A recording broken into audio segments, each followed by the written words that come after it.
The worst kind of evil doesn't attack you, it befriends you.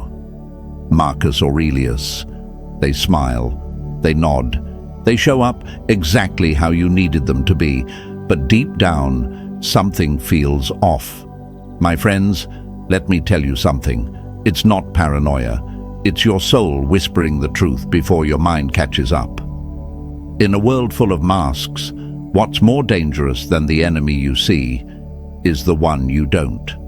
The one you trust. The one you protect. The one you never suspected. This video is going to reveal what they didn't want you to realize, because once you see these signs, there's no going back. Before we dive in, if you've ever trusted someone who later made you question everything, if you've ever walked away from a relationship and thought, who was that person really? Then this one's for you. Hit that like button, subscribe with the bell turned on, and get ready, because the next few minutes might just open your eyes to what was hiding in plain sight all along. Hey folks, imagine this. You're standing in a room full of mirrors, one by one. Each mirror reflects a version of yourself that feels a little too perfect, too tailored, too familiar. And then one of those mirrors cracks. And behind it isn't you. It's someone else entirely. That's what it feels like when you realize someone was never who you thought they were. When the person you laughed with, cried with, maybe even loved, turns out to be the architect of your confusion, the thief of your peace, the manipulator in disguise. See, evil isn't always loud. It doesn't walk in with a red flag and a villain theme song. Sometimes it whispers, it flatters, it says, "I've got you," just before it lets you fall. It's the friend who always plays the victim, but never takes accountability. It's the partner who gives just enough to keep you guessing, but never enough to feel safe. It's the colleague who smiles in your face and stabs you in the back with subtle sabotage. And here's the part they don't tell you. They want you confused. They need you doubting yourself, because your clarity is their collapse. Marcus Aurelius said, "If someone can prove me wrong and show me my mistake, I will gladly change, for I seek the truth." Now ask yourself, do they ever change when shown the truth? Or do they twist it, deflect, distract? That's not growth. That's a performance. That's evil with a script. You've probably given them the benefit of the doubt. You thought they were just misunderstood, maybe even blamed yourself. But here's what no one tells you. Good people make mistakes. Evil people make patterns. And those patterns, they repeat until you either break or break free. So today, we're done playing nice with the illusions. We're done shrinking our light to protect their shadows. We're exposing the subtle tactics, the psychological games, the lies dressed as love. We're tearing off the mask so you can finally protect your energy, your peace, your mind. Because the truth is, you were never too sensitive. You were never too much. You were just surrounded by someone who didn't want you strong enough to see the truth. This isn't about revenge, it's about recognition. The moment you stop blaming yourself and start identifying them, that's when you reclaim your power. So stay with me, my friends, because by the end of this video, you won't just see the signs, you'll start living above them. And if this is already hitting home, comment, "I see the truth now," below, to show the world you're waking up. Don't forget to press the like button and subscribe, because what's coming next might just be the final puzzle piece you needed. Number 1, they mirror you to manipulate you. The closer someone pretends to be, the easier it is for them to deceive you. Seneca. It starts off beautifully, doesn't it? Like fate. They laugh at the same jokes, finish your sentences, remember the tiniest details about your favorite things. You look at them and think, finally, someone who just gets me. But my friends, what if they don't get you? What if they're just studying you? Think of a chameleon in a forest. It blends in, not because it belongs, but because survival depends on invisibility. That's what some people do. They don't walk into your life to join you. They walk in to mimic you. They become the version of themselves that best serves their agenda and disguises their real intentions. Have you ever sat back months later and wondered, how did I not see it? You replay the conversations, the compliments, the convenience, and it hits you. They weren't showing love. They were mirroring your desires. They were never revealing who they are. They were simply becoming who you needed them to be, to gain access to your mind, your heart, and your trust. But here's the trick. They can only wear the mask for so long. Over time, their reflection slips. They stop aligning with your values and start resenting them. They begin to contradict the image they once so carefully crafted. You catch them saying things that don't match the person you first met. And then the fear creeps in. Was it ever real? Let me break a lie right here. Just because someone seems perfect in the beginning doesn't mean you've met your match. Sometimes you've met your mirror, and that mirror was designed to control, not connect. Stoic philosophy reminds us that the wise man is consistent, not convenient. A real person won't reflect you. They'll respect you. They'll have their own thoughts, their own identity, their own flaws. They won't always agree with you, and they won't try to mold themselves into your ideal. Because truth doesn't need a costume. Only manipulation does. But this realization is hard, isn't it? It means the connection you once thought was once in a lifetime might have been nothing more than a performance. It means accepting that the bond was built on borrowed traits, not shared truths. And that's heavy, but here's your breakthrough. Recognizing the manipulation isn't a failure, it's a freedom. Because once you know what to look for, you'll never be fooled again. You'll learn to stop falling for reflections and start waiting for substance. If this hit you in the chest, if it pulled a memory to the surface, comment, "I see behind the mask" below. Show the world you're waking up.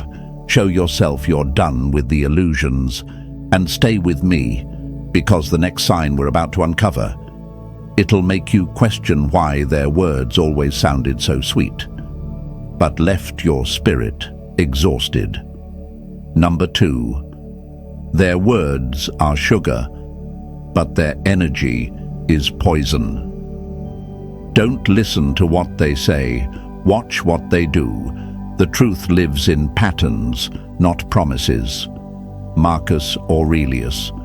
You ever meet someone who says all the right things, but something in your gut just doesn't settle? On paper, they're perfect. On the surface, they're kind. But somehow, after every conversation, you feel drained, foggy, anxious, like your peace has been quietly tampered with.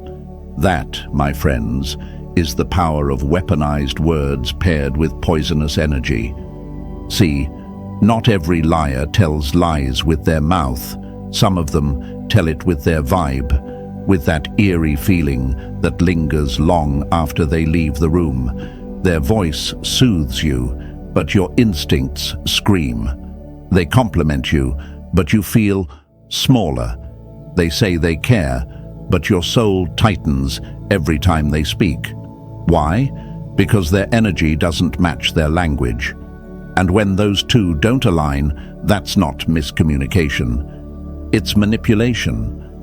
It's like drinking water from a beautiful glass, only to find out it's been laced with slow-acting poison. At first, it quenches your thirst, but over time, it starts to hollow you out from the inside. That's how they work. Sweet on the outside, toxic underneath. They don't raise their voice, they raise your self-doubt. They don't insult you, they imply.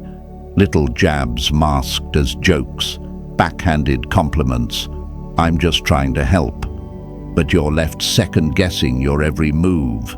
That's not love. That's not friendship.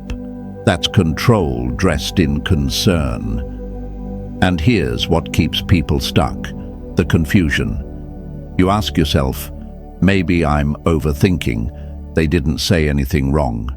But that's the trap. You're listening to their words instead of reading their energy. Marcus Aurelius said, "The soul becomes dyed with the color of its thoughts." But when you're around someone like this, it's not just your soul being dyed, it's being drained. These people don't show up to lift your spirit. They siphon it, slowly, silently, strategically. And let me tell you, the strongest people often fall for this, the hardest. Why? Because they see the best in others. They want to believe in potential. They listen with compassion instead of suspicion. But not everyone deserves that level of grace. Some people earn trust by how they speak. Others only earn it when you learn to listen with your intuition, not just your ears. So here's your wake-up call. Stop judging people by how kind they sound, and start judging them by how your spirit feels around them. Your body doesn't lie. That heaviness in your chest, that confusion after talking to them, that's wisdom disguised as discomfort. If this message just opened your eyes a little wider, drop a comment right now that says, "I trust the energy," because you're not just becoming stronger, you're becoming harder to deceive. And stay close, my friends. The next sign will expose how they twist pain into power and why playing the victim is their most dangerous disguise. Number 3, they use victimhood as a weapon. He who blames others has a long way to go. He who blames himself is halfway there. But he who blames no one, he is free. Epictetus. There's something uniquely dangerous about someone who always sees themselves as the victim. No matter what happens, it's never their fault, never their responsibility. And at first, you feel bad for them. You empathize, you soften, you try to help. But slowly, you begin to realize something's off. The stories don't quite add up. The patterns repeat. And you're always the one picking up the emotional mess while they play the helpless act on stage. My friends, this isn't just immaturity. It's manipulation wrapped in a sob story. Imagine someone who constantly walks into a room carrying a shattered mirror. Every time you get close, you see yourself distorted in their broken glass. You start believing you're the one who caused the cracks. That somehow you're the one who's always doing damage, even when you're just trying to care. That's what it's like being around a professional victim. They don't want healing. They want leverage. Your compassion becomes their control. They know your empathy is strong. They know you'll pause to help, even when you're hurting too. So they drip-feed pain, one story at a time. They cry about how everyone left them, how nobody understands them. And when you try to hold them accountable, suddenly you're the problem. You're too cold, too harsh, not understanding enough. But don't be fooled. They're not seeking love.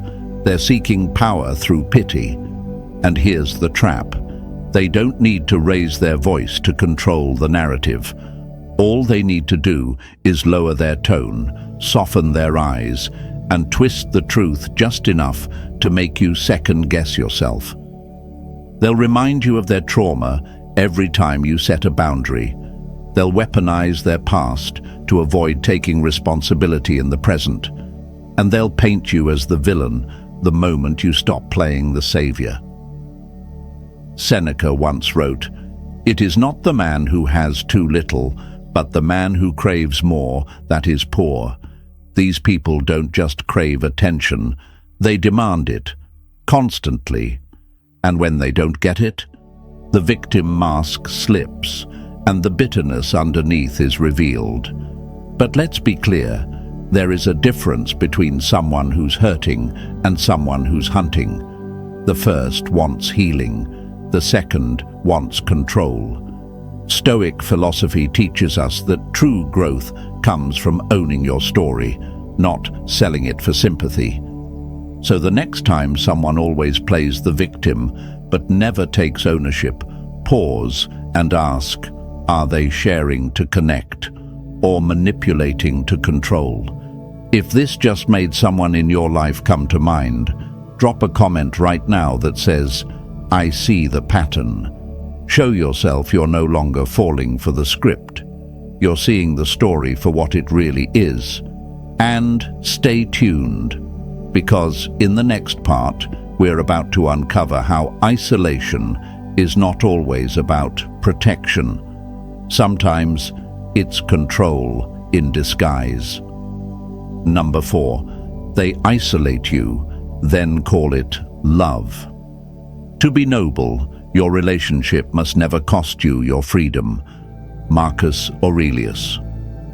At first, it felt like devotion. They were always there, always checking in, always wanting your time, your attention, your energy. It was flattering, intoxicating even. You thought, wow, someone finally sees me.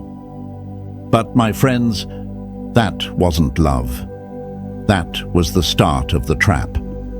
See, when someone truly cares about you, they don't shrink your world, they expand it. They encourage your friendships, support your independence, and honor your solitude.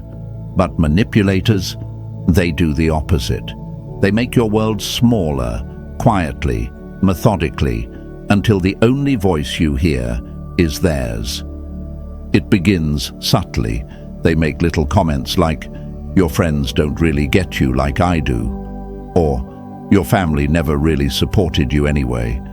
At first, it sounds protective, maybe even insightful. But what they're doing isn't protection, it's possession. They're not trying to love you, they're trying to own you.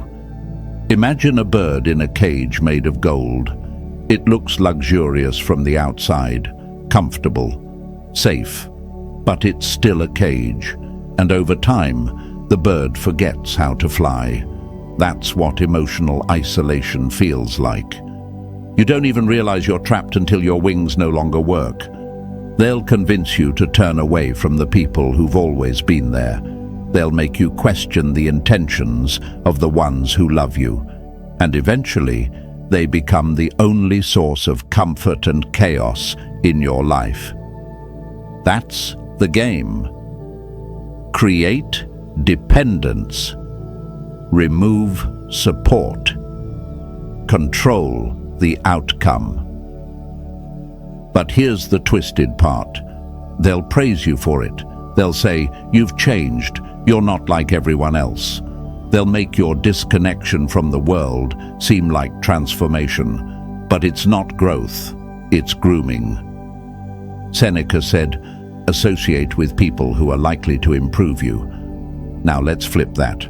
Avoid those who dim your light, question your connections, and isolate your spirit under the name of intimacy. Because real love doesn't chain you, it cheers for your expansion. And I get it. It's hard to see this while you're in it. You think, they just love me deeply. But my friend, love without freedom is not love. It's control, and it often wears the mask of care until your independence is nothing but a memory. You deserve to be loved without conditions, to have space without punishment, to grow without guilt.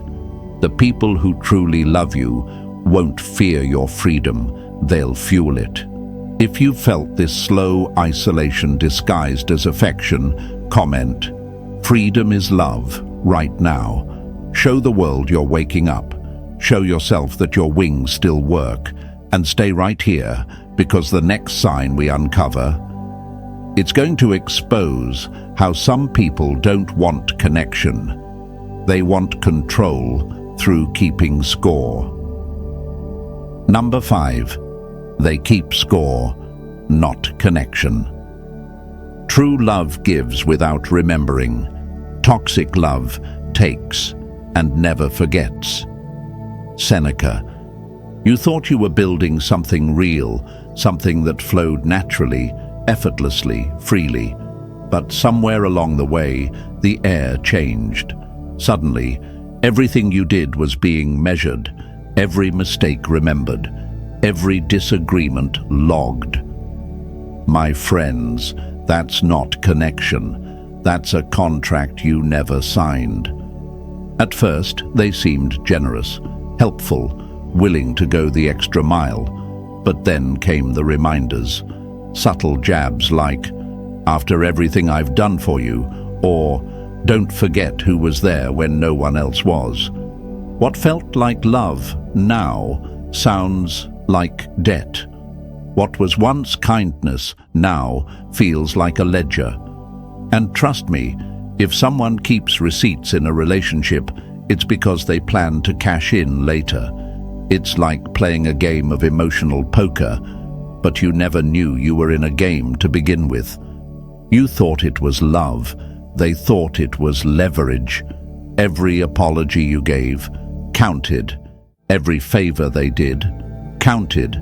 Every time you slipped up. Oh, that was carved in stone. But when they hurt you, suddenly you were told to move on and let it go. Funny how the scoreboard only works one way. This kind of person doesn't seek understanding. They seek control through guilt. They want you to walk on eggshells, to stay quiet out of fear you'll be reminded of how much they've tolerated or sacrificed. They weaponize the past to paralyze your present. And if you're not careful, you'll start to believe them. You'll think you owe them your silence, your gratitude, your loyalty, even your identity. But here's the truth. They didn't give out of love. They gave to build leverage. Their generosity was a rope, not a bridge, a rope that tightens every time you try to grow. Marcus Aurelius said, "Waste no more time arguing what a good man should be one." Real connection doesn't require keeping score. It doesn't demand repayment. It doesn't turn shared memories into ammunition. And I know, walking away from someone like this feels unfair. You'll think, but they were there for me. Yes, maybe they were. But ask yourself, did they do it because they loved you, or because they wanted to own a piece of you? You're allowed to remember the good and still reject the manipulation. You're allowed to be grateful and still outgrow the guilt. Love that comes with conditions isn't love, it's emotional debt collection. And the interest rate? Your peace. If you've ever felt like someone made you owe them for loving you, comment, "Love isn't a debt," down below. Show the world you're reclaiming your balance, that you're done being measured.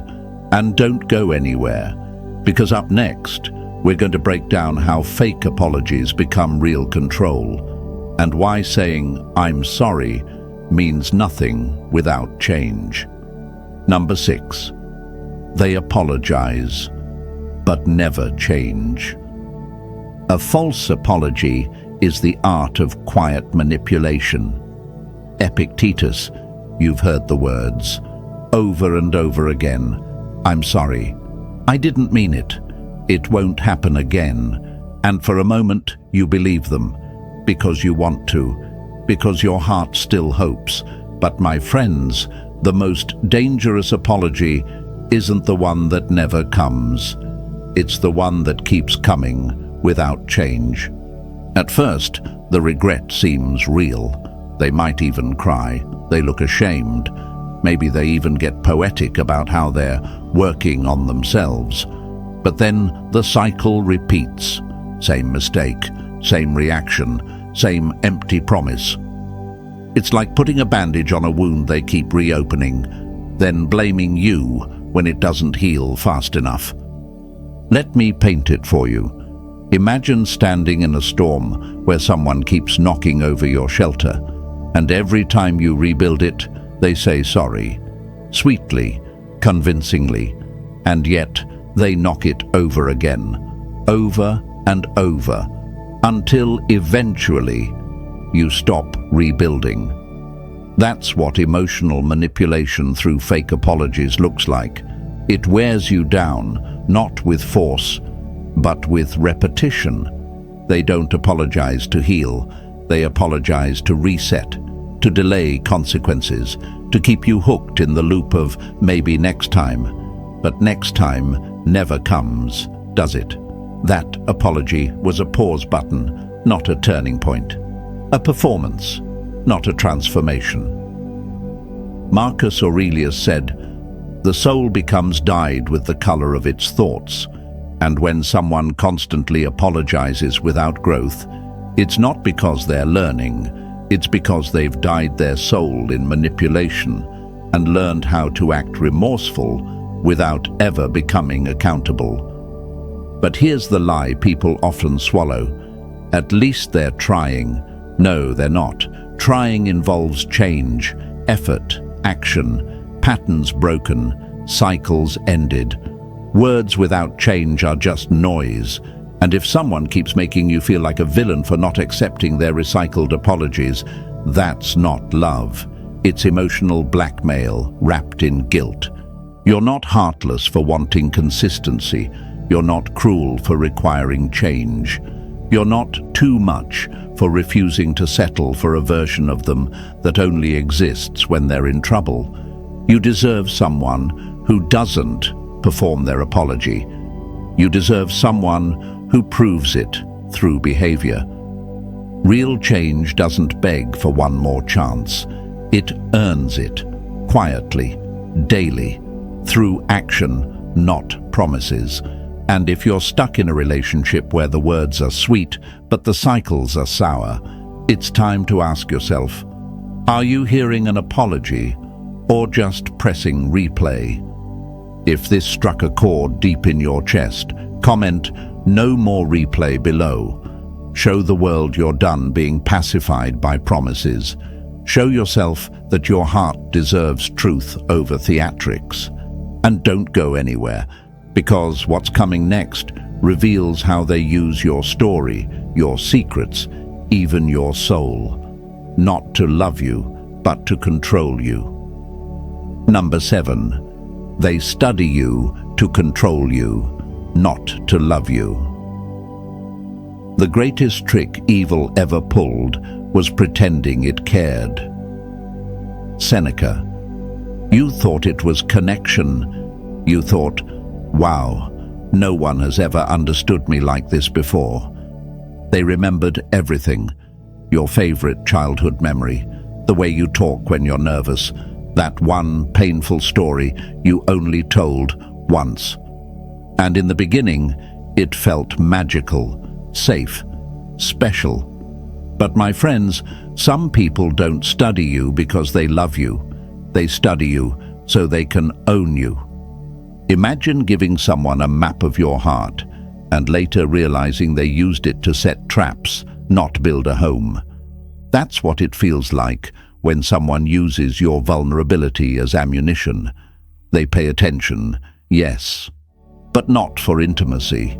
They do it for influence, because the more they know, the more they can twist.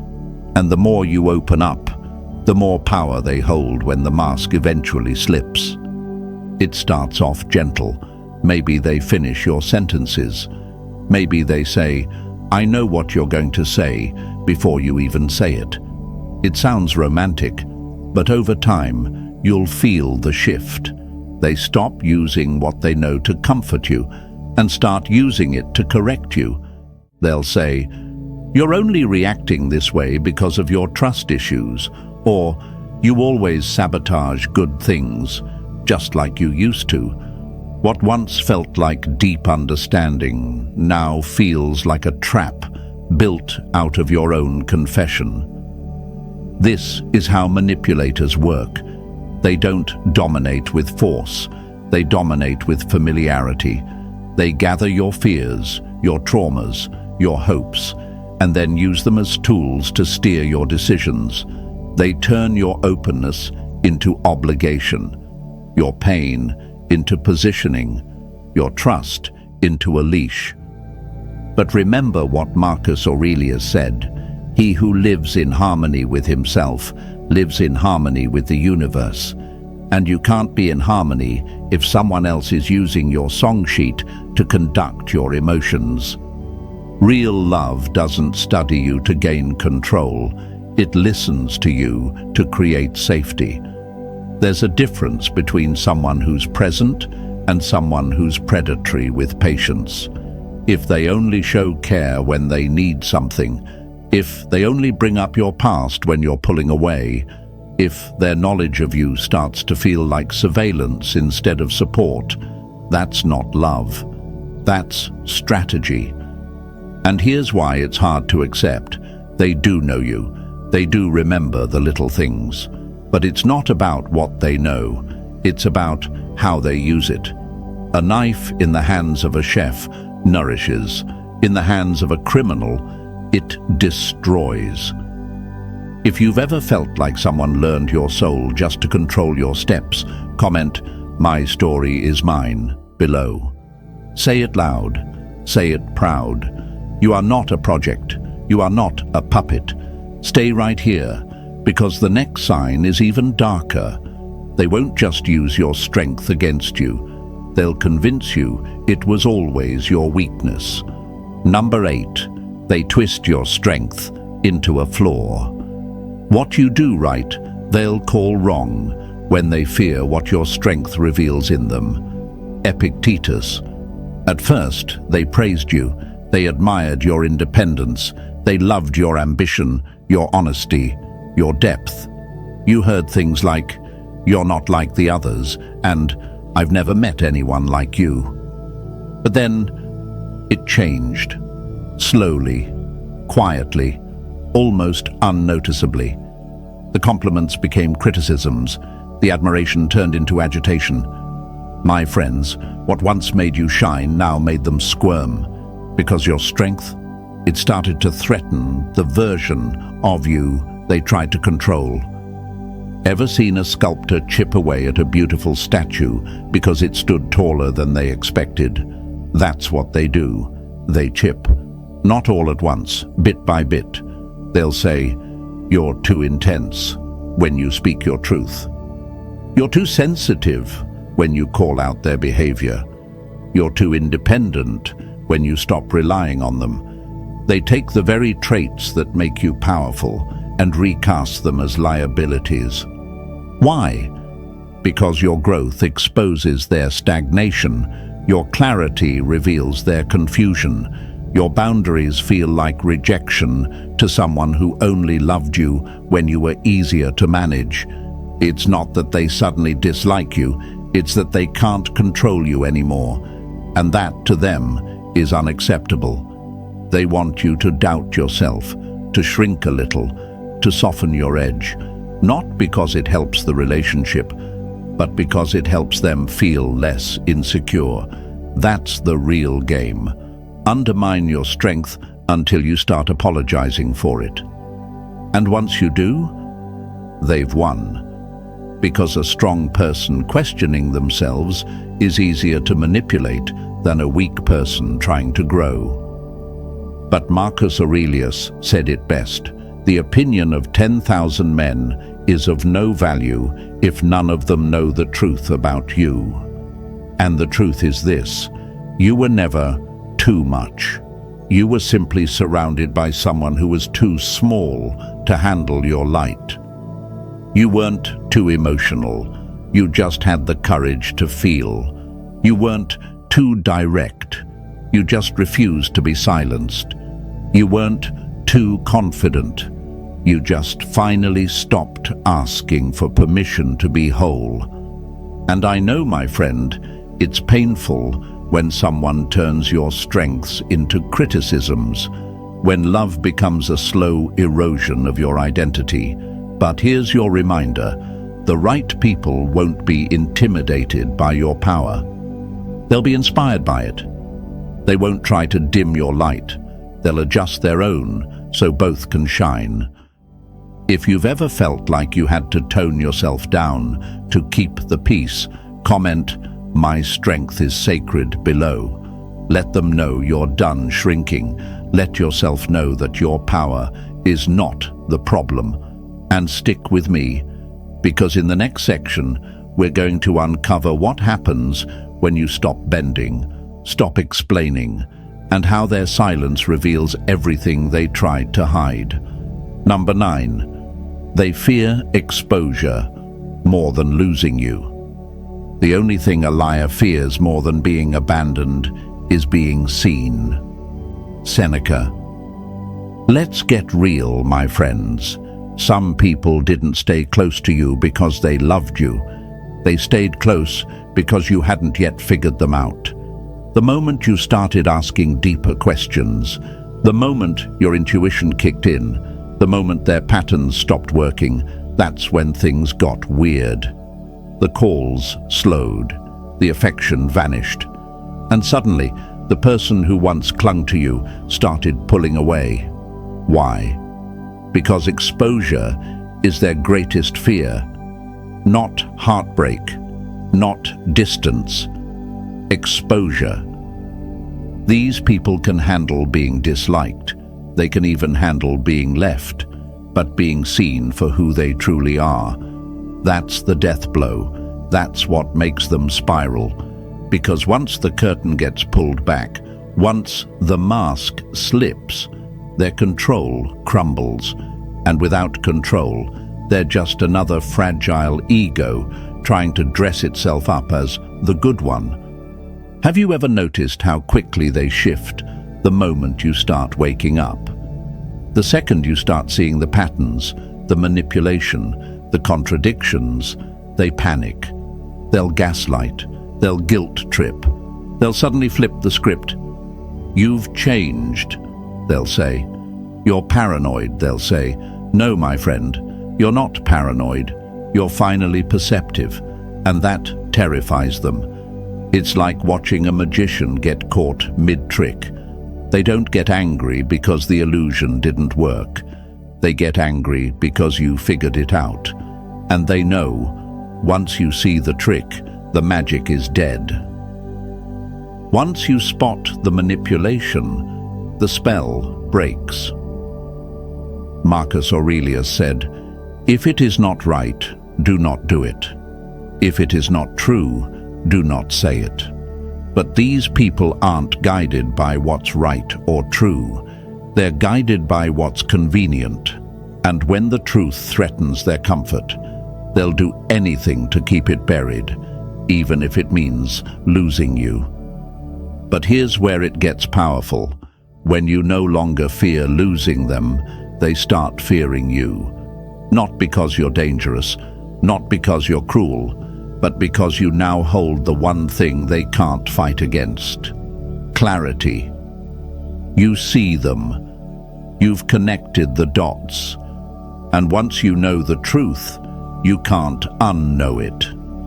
That's the power of exposure. You were never meant to dim your perception just to keep someone around. You were never meant to silence your intuition to preserve a false peace. You were meant to see clearly, to know deeply, to walk away wisely. So if you've felt that eerie shift after starting to see someone's true face, comment, "I see the truth," below. Let them know. Let yourself know. You are no longer afraid of their reaction, because truth is your protection now. And keep walking with me. Because in our final sign, we're going to reveal the one truth they hoped you'd never realize. The moment you stopped chasing is when they started falling apart. Number 10. The moment you stop chasing, they start falling apart. Silence and absence are loud teachers, and some only learn when you finally walk away. Marcus Aurelius. Here's the final truth, my friends, one that might sting a little, but will set you free like nothing else. The power shift doesn't happen when you argue.